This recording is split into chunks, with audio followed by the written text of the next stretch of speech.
Sr. Presidente, Srs. Membros do Governo, Senhoras e Senhores Deputados. Diz-se que o conhecimento da história previne a repetição dos erros cometidos no passado.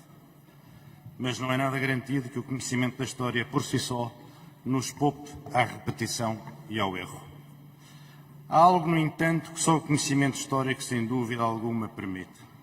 É contemplar com dolorosa consciência as consequências das lições não aprendidas com a experiência passada, a incapacidade de travar uma cadeia de acontecimentos que se repetem, semelhantes, inexoráveis, como há 60 anos, diante dos nossos olhos e diante da nossa impotência.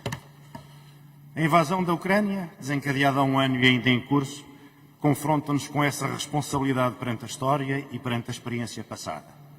A responsabilidade de aprender e de agir, a responsabilidade de não repetir o que não pode ser esquecido, a responsabilidade de dar sentido ao sofrimento dos que vieram antes de nós e que viveram os horrores do século XX. Putin trouxe à Europa de volta o fatídico ano de 1938, o ano decisivo para a paz e para a guerra, que abriu as portas à mais trágica carnificina que a história registra e que teve por palco principal o nosso martirizado continente, desde sempre o grande desestabilizador do mundo. Cá estamos, portanto, outra vez em 1938. Vejamos então. No outono de 38, 36 divisões do exército alemão concentraram-se na fronteira que separava a Alemanha da Checoslováquia. 6 meses depois, a Checoslováquia, única democracia da Europa Central, tinha deixado de existir. O pretexto da invasão foi a libertação das minorias germânicas, instaladas nos Sudetas desde a Idade Média. A libertação de minorias, sejam elas alemãs, russas, sérvias ou outras, ontem como hoje, serve de justificação e pretexto para os maiores crimes e para quase todas as guerras de agressão. As democracias europeias da época entregaram a Checoslováquia ao agressor.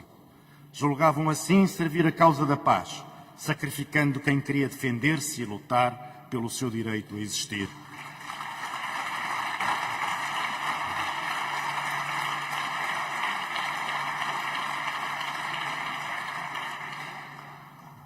Chamberlain, se estivesse vivo, poderia dizer hoje: mas quem sabe onde fica a Ucrânia? Comunicaram à Checoslováquia simplesmente que em caso de invasão não a ajudariam. Fizeram-no para apaziguar a potência expansionista e revisionista de então, a Alemanha nazi, e preservar a paz no continente.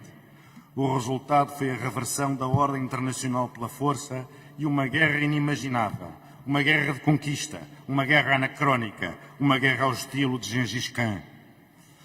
Os povos livres que sacrificaram tudo à paz não salvaram a paz e perderam a liberdade.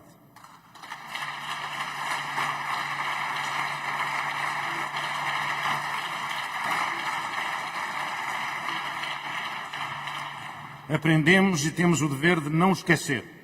Uma potência revisionista confiante na sua força não pode ser apaziguada. Só pode ser dissuadida pela força e, se necessário, enfrentada pelas armas.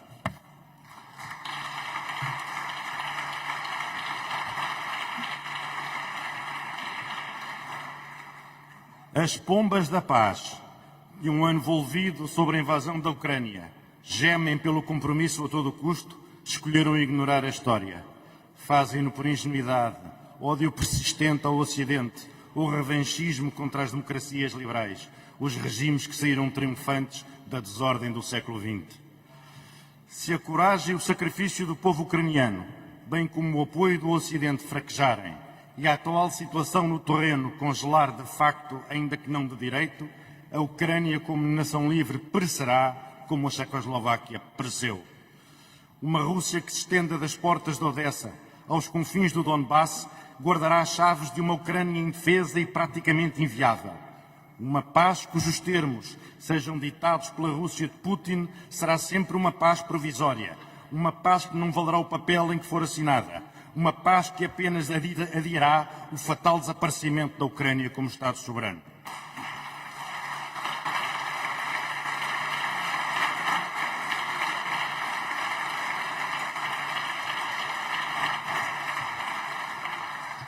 A Rússia revisionista da ordem pós-soviética não pode ser aplacada.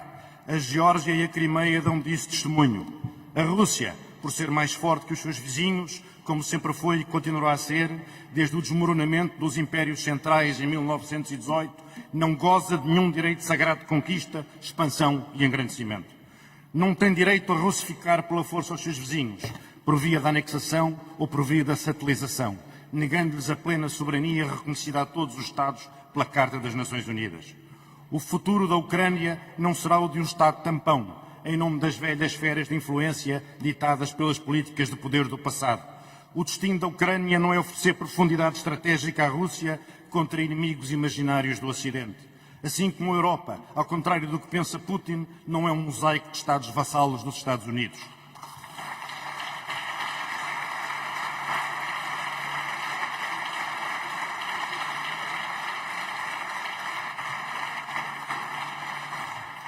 A Europa está ciente das implicações inevitáveis da reversão da ordem internacional fundada no direito. Foi no direito que a Europa fundou as instituições necessárias para esconjurar as guerras totais do século XX e para tornar impensável a sua repetição. O direito internacional violado há um ano na Ucrânia é o mesmo direito de cuja efetividade depende a nossa segurança e a todas as nações e povos do mundo, sobretudo dos menos poderosos, sobretudo das democracias, por regra os atores mais pacíficos na ordem externa. Senhoras e senhores deputados, a popularidade dos autocratas alimenta-se das aventuras e dos sucessos militares, pelos quais os fortes impõem aos fracos desde o princípio dos tempos.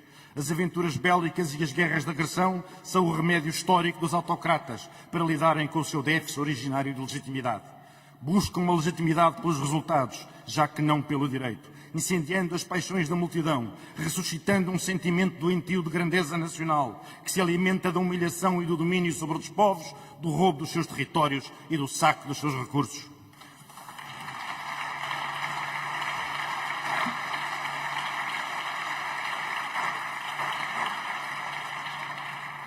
Se quisermos a paz duradoura na Europa, temos que nos preparar para a eventualidade sombria da guerra, pois o direito internacional não dispensa a dissuasão, ou seja, a força e a disposição de a aplicar em caso de desafio à ordem internacional fundada no direito. A Ucrânia martirizada ao fim de um ano de uma guerra que lhe foi imposta e ao fim de um ano de apoio militar e económico que lhe tem sido consistentemente prestado pelas democracias, representa, portanto, a rejeição determinada e total das políticas de apaziguamento seguidas em 1938.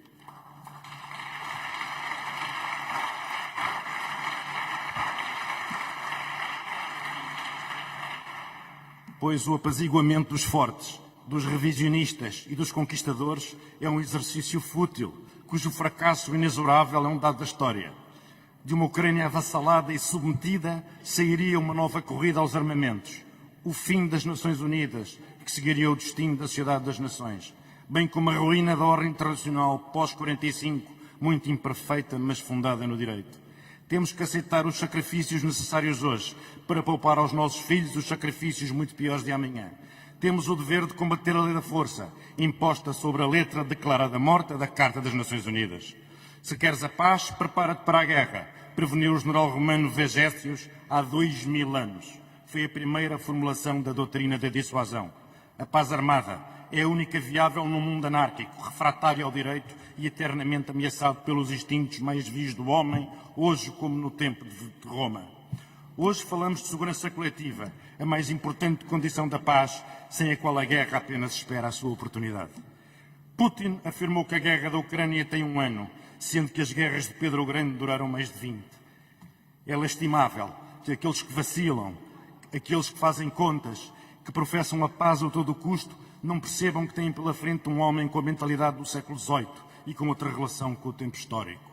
A esses diremos: os nossos adversários tomarão a vossa magnanimidade e o vosso amor à paz e ao diálogo como sinais de fraqueza. Arrancar-vos-ão concessões e tempo, e cairão sobre vós quando estiverem seguros pela sua força, de que já não terão que suportar o incómodo de protestar uma boa-fé inexistente em arrastadas negociações fingidas. É assim como sempre foi. Ao lado do povo sacrificado da Ucrânia, por quem há 1 ano ninguém verteria uma lágrima e no qual ninguém depositava grande fé, A comunidade internacional resistirá à subversão do mundo que os nossos avós construíram para nós, sob os escombros da última grande catástrofe. Contra os conquistadores e contra a falta de memória, pelo direito, pela liberdade autêntica dos povos e pela paz duradoura na Europa e no mundo. Um mundo em que os nossos descendentes viverão um mundo seguro para a democracia.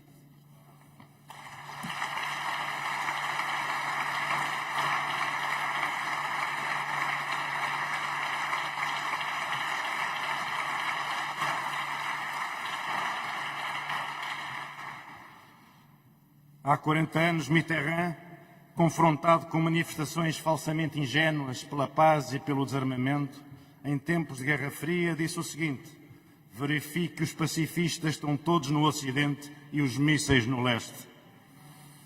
O que mudou afinal no mundo? Quem são, aqui e lá fora, ontem como hoje, sempre as mais vocais das pombas da paz? Os direitos que a Ucrânia invoca constituem o fundamento da nossa própria liberdade. Somos capazes de aprender com a história, cientes que não somos mais virtuosos nem mais sábios que os nossos antepassados. Fomos arrastados para o passado, para um passado sombrio que julgávamos morto e enterrado. Porém, como um grande escritor nos advertiu num dia particularmente inspirado, o passado não está morto, o passado nem sequer passou. Muito obrigado.